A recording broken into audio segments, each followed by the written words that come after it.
maybe the children will have 2 dolls instead of 30 dolls, you know? And maybe the 2 dolls will cost a couple of bucks more than they would normally. Wait a minute. He had MS-13 on his knuckles tattoo. He had some tattoos that are interpreted that way, but let's move on. Okay. Let me just explain what's going on here. Garcia has tattoos on his hand, and someone labeled a photo of them trying to prove that they're actually a code. The problem is Trump thinks that the labels are part of the tattoo, and he is very, very insistent on it. Let's move on. Wait a minute. Hey, Terry. He did not have the letter MS13. It says MS13. That was Photoshopped. Do you want me to show you the picture? I saw the picture. And you think it was Photoshopped? Here we go. Don't Photoshop it. Go look at his hand. He had MS-13. He did have tattoos that can be interpreted that way. I'm not an expert on them. I want to turn to Ukraine. No, I want to get to Ukraine. No.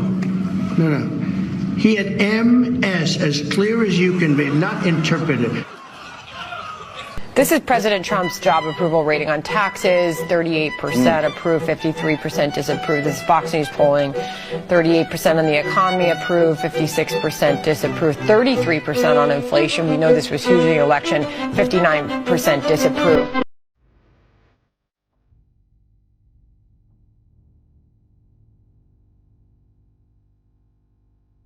And I just want to say thank you for making it happen. Thank you.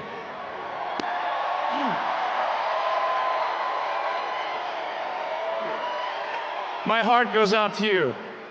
We're going to be changing the name of the Gulf of Mexico to the Gulf of America. So this is a famous pen now.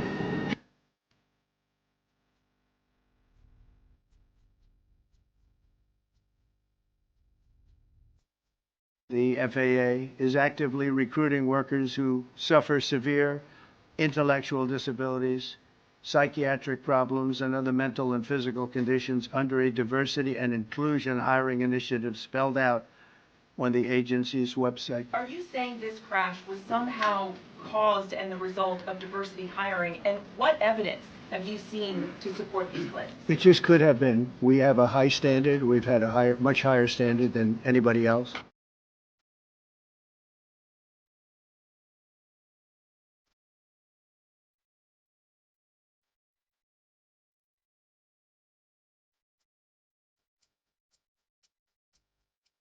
This is the chainsaw for bureaucracy.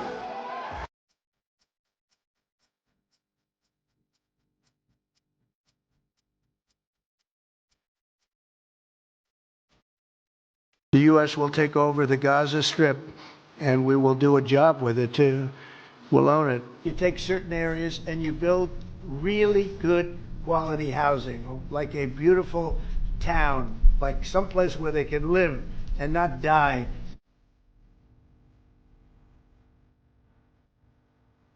And do you think that it's respectful to come to the Oval Office of the United States of America and attack the administration that is trying to prevent the destruction of your country? You're gambling with the lives of millions of people. You're gambling with World War III. You're gambling with World War III. This is a different panel than I've had. Everything's computer.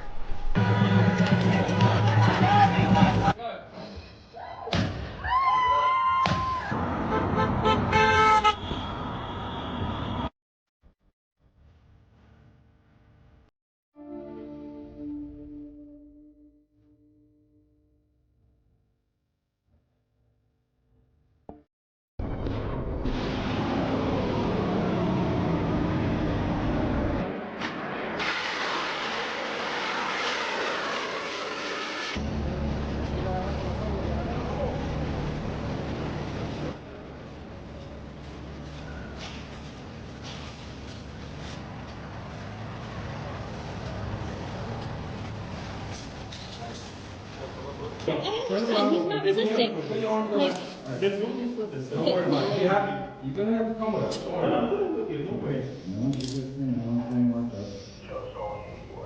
you guys really don't need to be doing all of that.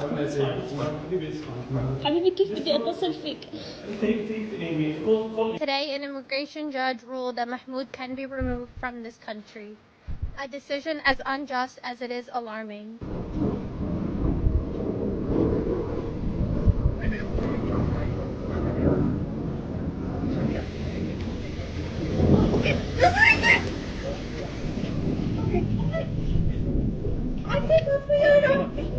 Israel, China, 67%. That's tariffs charged to the USA. They are good for our economy or for economies around the world.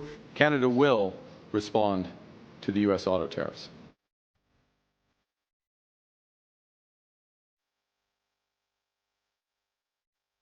In Michigan, we met up with a woman named Misty, who we talked to before the election, and checked in with her again. Take a look. Misty Robinette has President Trump's photos all over the walls of her Michigan home. This was when I got to ask him the question. I first met her in November before the election during our Driving the Vote series. She's worked at the Ford plant for almost 3 decades. Good job. A lifelong Democrat, Misty switched to Republican to vote for President Trump. Your bills are your money you make for the week or for the bills for that week. Like, you don't have extra. Like, come on. Misty is a hardcore Trump fan, even driving her F-150 to the inauguration in January. Last time we saw each other was at the inauguration. It was. We're now 100 days in. How are you feeling about the presidency? I still like him. There's some things that I'm like about, but I really, for the most part, I think he's doing great. She thinks he's doing great, but acknowledges tariffs could be an issue for her job at the Ford plant, where some of her shifts have already been shortened. Yeah, is it going to be tough for a minute? I think so. But in the long run, is it going to be better for us? 100%. Misty also thinks the U.S. border situation is much better for us now, but she has concerns about some deportations. What about immigration? So, I'm for it. Like, for these ones that are killing, and but this is kind of so there's a guy in Trenton, okay? He's been a resident here for 30 years, and my kids,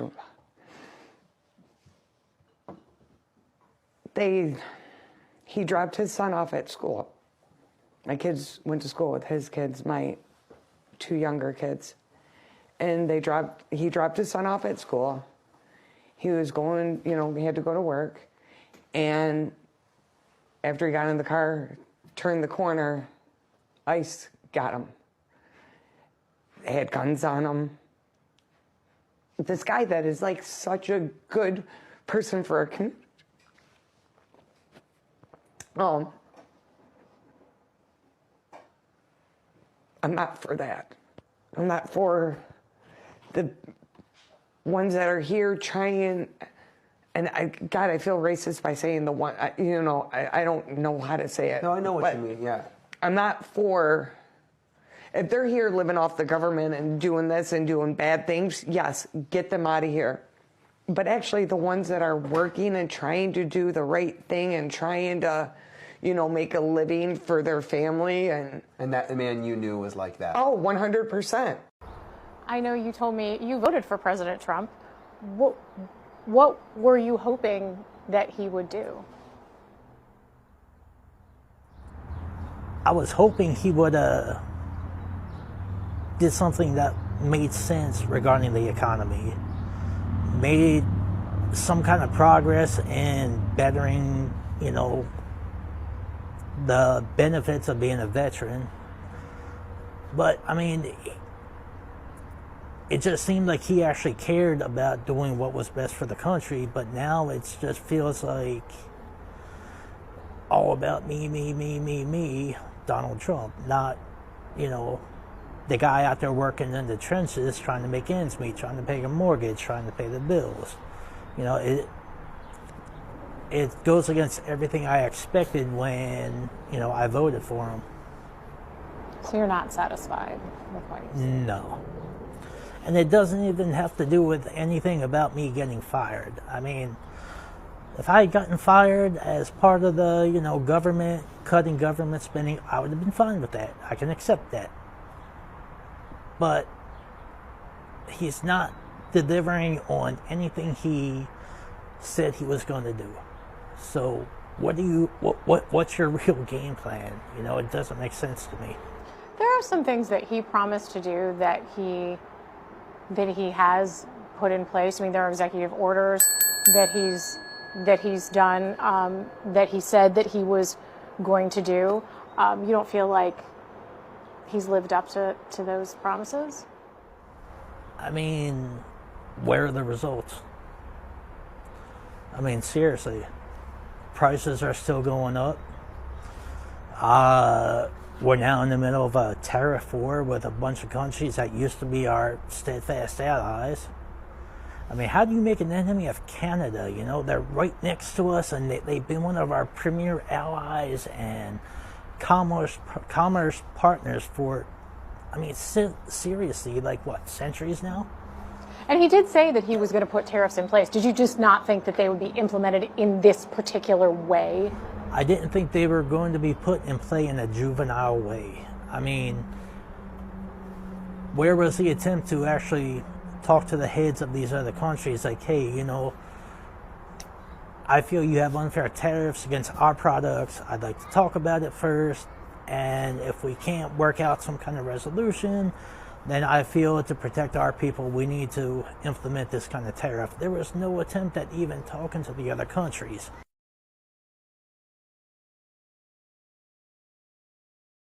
Trump moments ago claiming America's inflation problem is over. We're ending the inflation nightmare, the worst that we've had probably in the history of our country. Only, as you're about to see, that nightmare is far from over, because today, Team Trump was laughing when pressed on whether they're making progress on trade deals with countries around the world. Here's the Commerce Secretary, Howard Lutnick.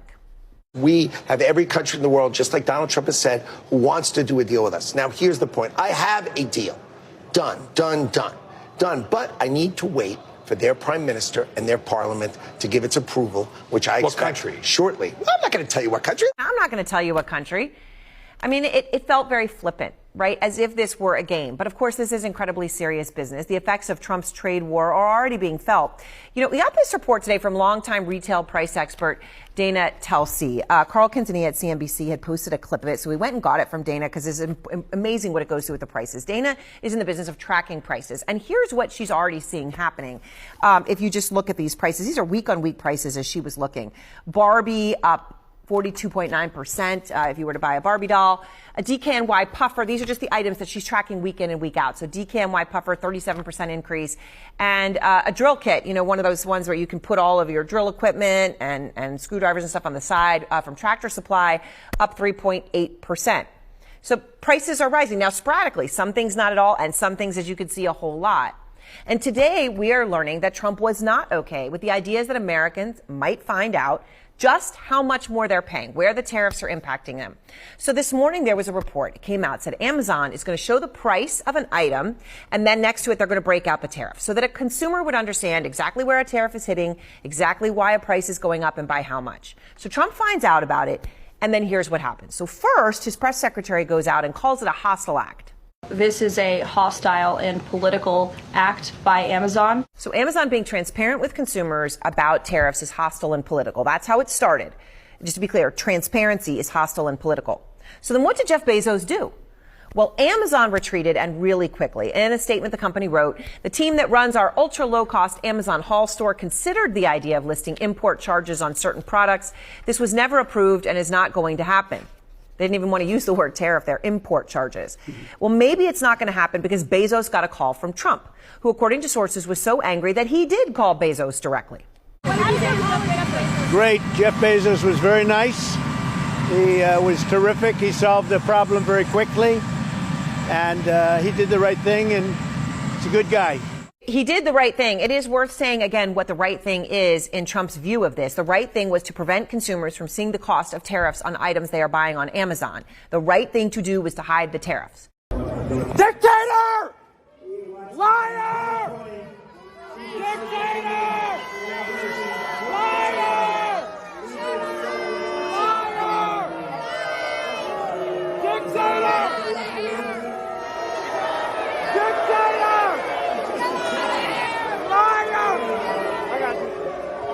These are the May Day protests. On most days of these first 100 days of Donald Trump's second term, Congressman, there have been some sort of protest somewhere in the country over something he has done.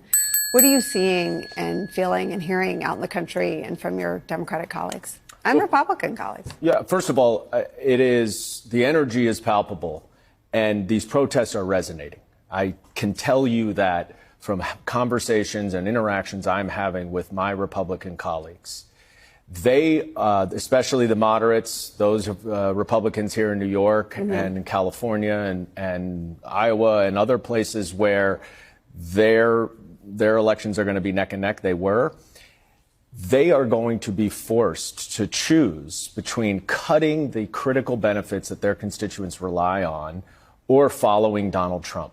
And the more that we see people pouring into the streets like this, protesting, making their voices heard, the more they understand that they are going to sacrifice their political lives if they support these cuts. And I have had relationships broken off in Congress because I've said that. And there are lines that traditionally were not crossed between members, and all bets are off right now. This is existential for our country, our democracy, and none of those lines matter. And it's important not only that we as members of Congress continue to speak up, but that the American people speak up as much as possible.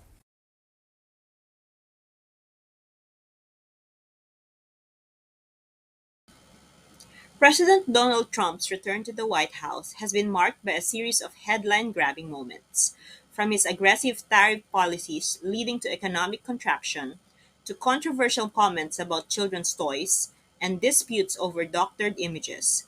The first 100 days have been anything but ordinary. In this video, we showed the implications of Trump's 145% tariffs on Chinese goods and his remark that children might have 2 dolls instead of 30 as a result. The controversy surrounding the deportation of Kilmar Abrego Garcia, including the use of a digitally altered photo to justify the action, and the public's reaction to Trump's claim during a town hall that he hasn't made any mistakes in his first 100 days. President Trump's first 100 days have been filled with significant policy shifts and public controversies. As we continue to monitor the administration's actions, it's crucial to stay informed and engaged. If you found this video informative, please like, share, and subscribe. Your support enables us to provide in-depth analysis on the issues that matter most. Stay tuned for more updates, and as always, stay informed. Just a quick note, full credit goes to the original creators of these videos. Thanks for watching. I'll see you in the next one. Down from where it was just in March. It was at 44%. And on inflation, a key campaign promise, Donald Trump was going to bring down prices. His rating on inflation has dropped 9 points in just a month. 59% of Americans now say that Trump's policies have worsened economic conditions in this country. This is not easy news for the White House at the 100-day mark. It's not just the economy, though. Donald Trump's strongest suit, immigration, is also showing some wear and tear with the American people. 45% of voters in our poll approve of his handling of immigration.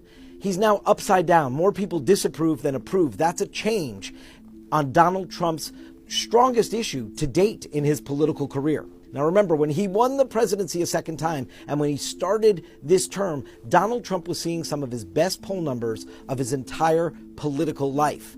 And now you see that the American people, a majority of Americans, are displeased with his performance thus far.